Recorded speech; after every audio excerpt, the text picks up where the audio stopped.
नमस्ते दोस्तों। स्वागत है आप सभी का हमारे बायोग्राफिकल चैनल पर। आज हम जिन महान योद्धा के बारे में बताने जा रहे हैं उनका नाम इतिहास में स्वर्ण अक्षरों में लिखा गया है। आज हम आपको ऐसे ही वीर मेवाड़ के राजा महाराणा प्रताप जी का इतिहास सुनाने जा रहे हैं। महाराणा प्रताप भारतीय इतिहास के उन महान वीरों में से हैं जिन्होंने स्वाभिमान, देशभक्ति और स्वतंत्रता के लिए अपना जीवन समर्पित कर दिया।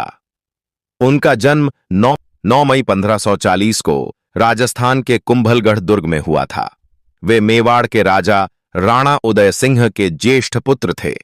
बचपन से ही वे साहसी, अनुशासन प्रिय और परिश्रमी थे। उन्हें शस्त्र विद्या, घुड़सवारी, युद्ध कला और रणनीति में प्रशिक्षित किया गया था। उनका बचपन आराम और ऐश्वर्य में नहीं बल्कि कठिनाइयों और संघर्षों में बीता। मेवाड़ की सीमाएं लगातार बाहरी आक्रमणों से घिरी रहती थीं। शत्रुओं की दृष्टि इस पर हमेशा बनी रहती थी, जिससे राज्य की सुरक्षा एक बड़ी चुनौती बन गई थी। ऐसे वातावरण में पले बढ़े महाराणा प्रताप ने बचपन से ही धैर्य, साहस और कठिन परिस्थितियों में जीने की कला सीखी। मेवाड़ की जनता को सुरक्षित रखना और राज्य की स्वतंत्रता बनाए रखना उनका उद्देश्य बन गया। वे शस्त्र विद्या, युद्ध कौशल, घुड़सवारी और रणनीति में निपुण हुए। उनके गुरुओं ने उन्हें वीरता के साथ साथ संयम, आत्मसंयम और नेतृत्व के गुण भी सिखाए। छोटी उम्र में ही वे अपने साथियों में अग्रणी बन गए और हर परिस्थिति में मजबूत बने रहने का अभ्यास किया। जैसे जैसे महाराणा प्रताप बड़े हुए, देश की राजनीति में बदलाव आने लगा। उत्तर भारत में मुगल साम्राज्य का विस्तार तेजी से बढ़ रहा था। सम्राट अकबर अपनी शक्ति और सेना के बल पर कई राजाओं को अपने अधीन कर चुका था। उसका लक्ष्य पूरे भारत को एक छत्र के नीचे लाना था। मेवाड़ उसके रास्ते में एक मजबूत किला था। अकबर ने मेवाड़ को भी अपने साम्राज्य में शामिल करने के लिए कई प्रयास किए। अकबर की सेना विशाल, प्रशिक्षित और संसाधनों से परिपूर्ण थी। इसके बावजूद महाराणा प्रताप ने कभी हार मानना स्वीकार नहीं किया। उन्होंने कई बार मुगलों से युद्ध किया, किंतु कभी भी अपने स्वाभिमान को गिरने नहीं दिया। अकबर ने उन्हें समझौते का प्रस्ताव भी दिया, लेकिन महाराणा प्रताप ने स्पष्ट रूप से मना कर दिया। उन्होंने कहा कि स्वतंत्रता किसी भी मूल्य पर समझौते के लिए नहीं है।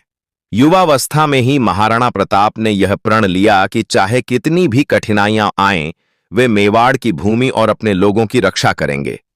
उन्हें अपने कर्तव्य का एहसास था। वे जानते थे कि एक शासक का धर्म है अपने राज्य और प्रजा की रक्षा करना। यही भावना उन्हें कठिन समय में भी अडिग रखती थी। महाराणा प्रताप का सबसे प्रसिद्ध युद्ध हल्दी घाटी का युद्ध था। यह युद्ध 18 जून 1576 को मेवाड़ और मुगल सेना के बीच लड़ा गया। महाराणा प्रताप ने अपने सैनिकों के साथ बेहद कम संसाधनों के बावजूद अकबर की विशाल सेना का सामना किया। उनके सेनापति हाकिम खान सूर, राम शाह तोमर और अन्य वीरों ने युद्ध में अद्भुत पराक्रम दिखाया। युद्ध में महाराणा प्रताप घायल भी हुए, लेकिन उन्होंने हार नहीं मानी। उनका प्रिय घोड़ा चेतक युद्ध में गंभीर रूप से घायल हुआ, फिर भी महाराणा प्रताप को सुरक्षित स्थान तक ले गया।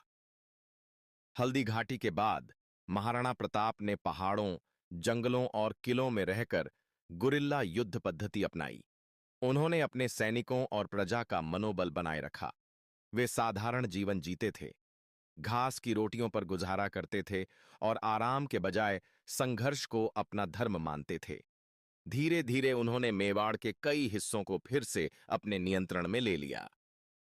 महाराणा प्रताप का घोड़ा चेतक आज भी नायकत्व का प्रतीक माना जाता है। कहा जाता है कि युद्ध में गंभीर रूप से घायल होने के बावजूद चेतक ने महाराणा प्रताप को सुरक्षित स्थान तक पहुंचाया। इस घोड़े की निष्ठा और बहादुरी की कहानियां आज भी बच्चों और युवाओं को प्रेरित करती हैं। महाराणा प्रताप केवल युद्ध कौशल के लिए ही नहीं, बल्कि अपने चरित्र और स्वाभिमान के लिए भी प्रसिद्ध हैं। उन्होंने कभी अपने आत्मसम्मान से समझौता नहीं किया। उनकी जीवन यात्रा हमें सिखाती है कि कठिनाइयों में भी धैर्य, साहस और निष्ठा से कार्य करना चाहिए। उनका जीवन यह संदेश देता है कि स्वतंत्रता की रक्षा के लिए त्याग आवश्यक है। महाराणा प्रताप का निधन 19 जनवरी 1517 को हुआ, परंतु उनके आदर्श और वीरता आज भी अमर हैं। उनके नाम पर स्मारक बने हैं और उनकी कहानियां देश भर में सुनाई जाती हैं। वे भारतीय स्वतंत्रता, शौर्य और स्वाभिमान का उज्जवल प्रतीक है।